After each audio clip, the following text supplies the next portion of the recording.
Hey everyone, how's it going? Welcome back to Corgi Lumpur. Today I'll be talking about a way that I use to remove ambiguity across many situations in my life, which is especially helpful in the world that we live in, where ghosting is part of culture in many places across many facets in life. One thing that I used to spend way too much time dwelling on when I was younger was if something was going to happen or not. So for example, I would apply for a job and I would wonder if that person has read my resume yet, if my application was even considered, and a day would pass, 2 days would pass, a week would pass, and I would still kind of be dwelling on that from time to time if that application was going to be successful for something like a first stage or screening interview. The same thing goes when I was dating, where I would meet someone or I would match with someone on a dating app and I would send them a message and ask them out. And a few hours could go by after I sent the message and I would not receive any reply. A day would go by, 2 days would go by, and I would still wonder if that person was interested in going out with me or not.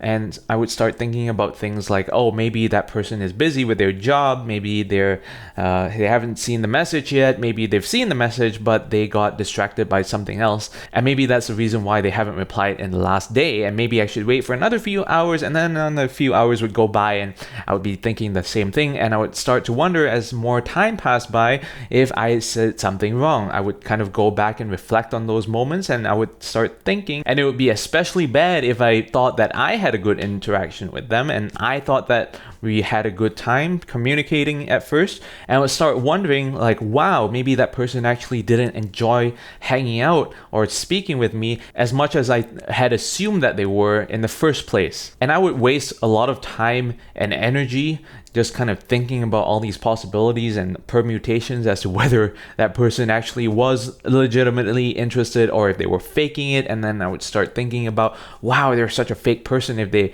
were pretending to be smiling and enjoying themselves when they really didn't want to hang out ever again. So enter this concept called, if it's not a fuck yes, it's probably a no. And what the basis of this statement is if they're not super excited about doing something, they're probably not interested at all in doing whatever it is that comes after the fact. This relies on a very basic human instinct where people tend to get excited about things that they really want to do, and they drag their feet on things that they might not be as interested in doing. You might be really interested in traveling and you've always wanted to travel to this one country, maybe it's Japan for example, and you've always wanted to go there as a kid. Somehow you've never managed to do that, and you finally have the means and the money and the time to do that. You're going to be really excited and start booking all your tickets really quickly. You're going to start making all your travel plans. You're going to start planning out what you're going to see, what you're going to eat, the things that you're going to do, etc. You're going to do all of that as soon as you can. On the other side of the spectrum, you probably have chores to do on a daily basis, such as your laundry or washing the dishes, which isn't something that a lot of people enjoy. So the result of that would be you tend to drag your feet for as long as you can to put off that task to the day that you absolutely have to do it. And if there weren't any implications, for example, if the laundry never got smelly over time as you collected them, if you never ran out of clothes to wear, if you didn't do any laundry, if the dishes didn't pile up and occupy the space in your sink and start attracting all these pests to come over, you probably would never do those things at all. This principle is something that I've applied to across to almost everything in my life for the last many years, and I found that it saves a lot of time every time I put it into motion, because everything from job applications to dates when I used to go on them to meeting friends all the way till business meetings, if that person is not enthusiastic about setting something up and they're not interested in following up with you or responding to your follow-ups, they're probably not interested, period. And you should move the hell on to something else. If you apply to a job and that job application has sat for a day, 2 days, 3 days, you should probably be continuing to apply for other jobs. If you matched with someone on a dating app, or you met someone and you exchanged numbers with them and you texted them about going out together maybe this weekend, and it is Monday today and 2 days pass by, 3 days pass by, and it's now close to the end of the week, you can safely say that that person is not interested in meeting up with you. The reason why this works so well is because of basic human psychology. If it's not a fuck yeah, I'm gonna do it, fuck yeah, I'm gonna meet these people, hell yeah, I'm gonna go out this weekend, it's probably gonna be a no. And you can see this even in your own day-to-day life.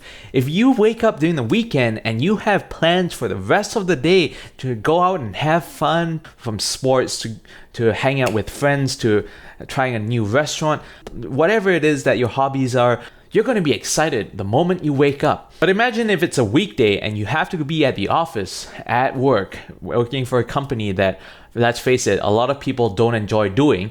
You're probably going to procrastinate and you're going to just snooze that alarm for another 5 more minutes, just another 5 more minutes, because I don't actually want to wake up and get dressed and go to this place that I don't want to be in.